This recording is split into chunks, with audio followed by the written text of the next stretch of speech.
Umar ibnul Khattab. Bagaimana cerita Umar bin Khattab? Umar bin Khattab diberikan Allah kemuliaan bukan pada harta, tapi pada tenaganya.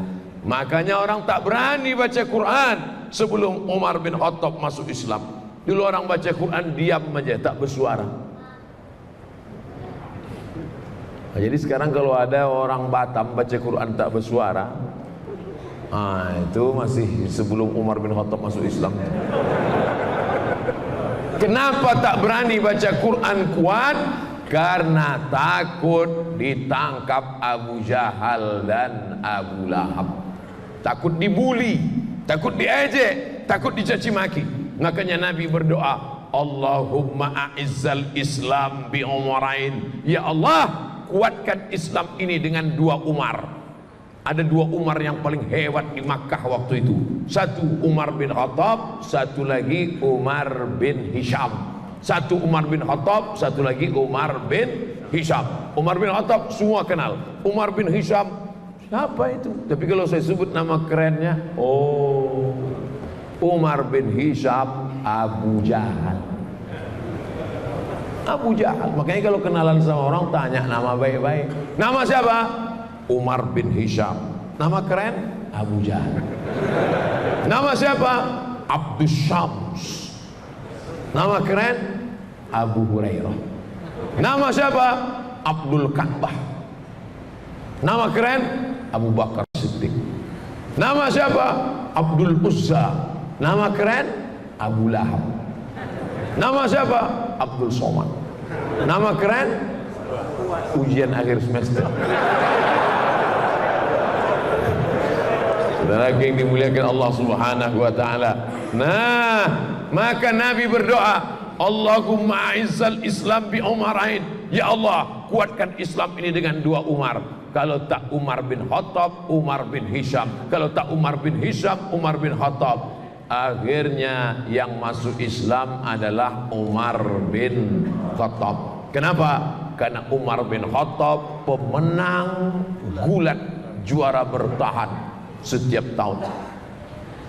Setelah Umar bin Khattab masuk Islam, beranilah orang sholat berjamaah, beranilah orang membaca Quran, berani orang mengatakan aku Islam, karena ada backing yang luar biasa. Inilah pentingnya preman-preman nih taubat.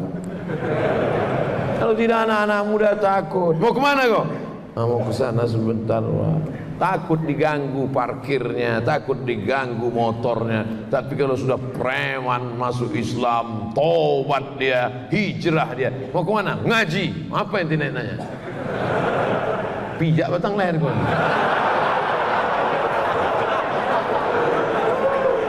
Oleh sebab itu bangga kita di Batam ini, preman-preman pun ngaji taubat insyaallah.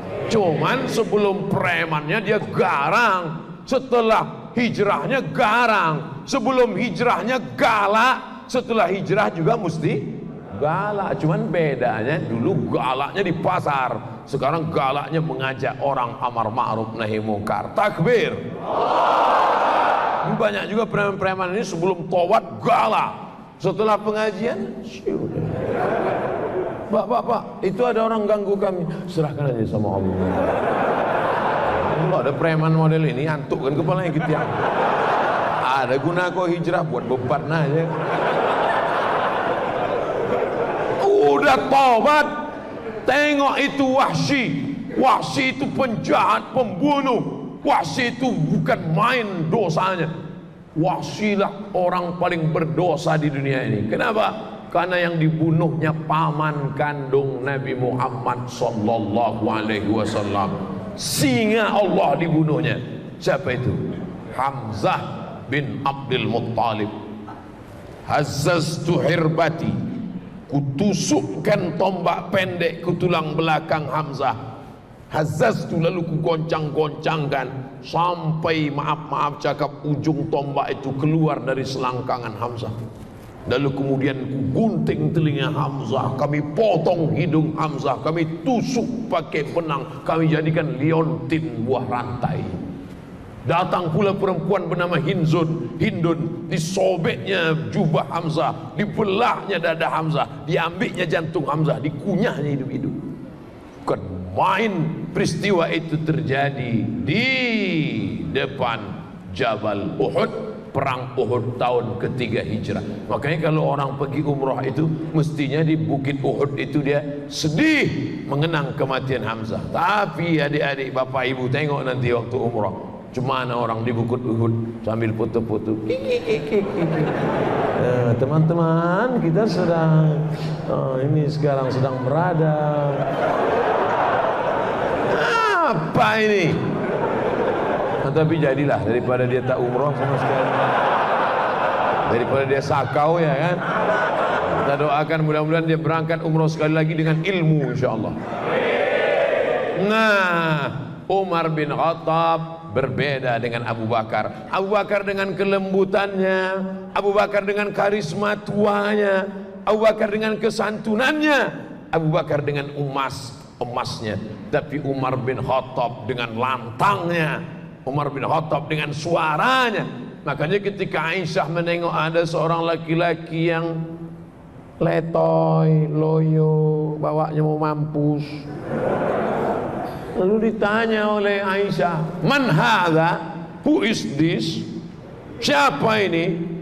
Kata orang-orang yang ada di situ, "Huwa azhadun nas." Inilah orang yang paling zuhud, inilah orang yang paling rendah hati, inilah orang yang paling tawadu. Kana Umar ibn al-Khattab azhadan nas. Umar bin Khattab orang paling zuhud, Umar bin Khattab orang yang paling rendah hati, Umar bin Khattab orang paling tawadu. Idza takallama asma, kalau bersuara, berkata-kata suaranya lantang. Wa idza masya asra, kalau berjalan langkahnya tegap. Wa idza daraba auja, kalau memukul pukulannya keras. Jadi preman kalau sudah tobat ngomongnya tetap kuat, tangannya tetap keras, kakinya tetap tegap, dan bicaranya tetap lantang. Bukan letoy, loyo, lunglai, lesu, lemah, mati. Oleh sebab itu maka dia tetap lantang, tapi lantangnya menyuarakan amar ma'ruf nahi mungkar. Balik dari masjid, nampaknya anak-anak muda nongkrong-nongkrong di pos kamling. Anak muda, kenapa kalian tak ke masjid? Masjid. Gitu. Walaupun udah tua. Kadang banyak preman-premannya udah tua. Ke masjid lah. Bapak nggak bisa kuat lagi. Nanti ku tarik sedikit, putus tangga jantung ini. Saudara yang dimuliakan Allah Subhanahu wa taala, Umar bin Khattab sudah beramal, tapi rupanya Allah ingin mentakdirkan dia menjadi seorang syahid. Pada masa Umar bin Khattab lah Persia ditundukkan. Padahal waktu itu ada dua kerajaan besar. Satu kerajaan Rom. Di mana Rom itu sekarang? Romawi. Satu kerajaan Faris, Persia, Iran sekarang. Rom sekarang Romawi, Roma. Lalu kemudian apa yang terjadi saat itu? Berperang antara Roma dengan Persia. Makanya ada satu ayat, satu surat dalam Al-Quran, namanya surat Ar-Rum. Ghulibatir Rum. Roma kalah, dikalahkan oleh Persia. Tapi Allah beritahu tahu sama Nabi Muhammad SAW, nanti saatnya Persia akan kalah dan Roma akan menang. Dan saat itu sahabat-sahabat lebih memihak kepada Roma daripada Persia. Pada masa pemerintahan Umar bin Khattab, Persia diislamkan. Ada satu orang yang sakit hati dengan Umar, namanya Abu Lu'lu'ah. Siapa namanya? Pas mau sholat subuh, ditikamnya Umar bin Khattab, ditusukkannya Umar bin Khattab. Akhirnya keluarlah darah dari Umar bin Khattab. Umar bin Khattab minum susu, keluar susu itu dari tempat luka tikaman itu, ditahannya sampai akhirnya beliau mati menjadi seorang syahid. Ini pelajaran, orang selevel Umar bin Khattab pun mempan juga oleh pisau. Ini baru sholat 2 kali udah tak mempan pisau. Baru sholat 2 kali Subuh sama zuhur, sore itu asar, udah cucuk-cucuk tak mempan. Umar bin Khattab aja kena pisau luka, meninggal dunia. Oleh sebab itu apa yang terjadi sebenarnya? Umar bin Khattab kalau berjalan Umar bin Khattab di suatu jalan, maka setan akan jalan di tempat yang lain. Takut setan melewati jalan Umar bin Khattab. Kita satu perjalanan sama setan. Oleh sebab itu jangan-jangan setan sudah masuk ke dalam badan. Makanya orang-orang yang dianggap seperti ini, apa kata ulama ahli tasawuf? Idza ra'aitar rajul, kalau kau lihat ada orang yatiru fil hawa, terbang di atas awan, yamshi 'alal ma', jalan di atas air, la taghtar. Kalau ada kau nampak orang kebal, jangan tertipu. Kalau nampak ada orang terbang di awan, jangan tertipu. Kalau ada nampak orang jalan di atas air, jangan terpukau. Pandanglah pada istiqomah. Kenapa? Karena orang yang jalan di atas awan, terbang di atas awan, jalan di atas air, boleh jadi dipermainkan oleh setan, berkawan dengan setan. Sedangkan kita tiap hari tiap malam berkata a'udzubillahi minasyaiton. Yang betul ni mana Pak Ustaz? Setan apa syaitan? Syaitan. Cuman orang kita payah bilang syaitan. Apa itu? Setan. Kata setan, aku bukan setan, jadi syaitan. Sama lah itu.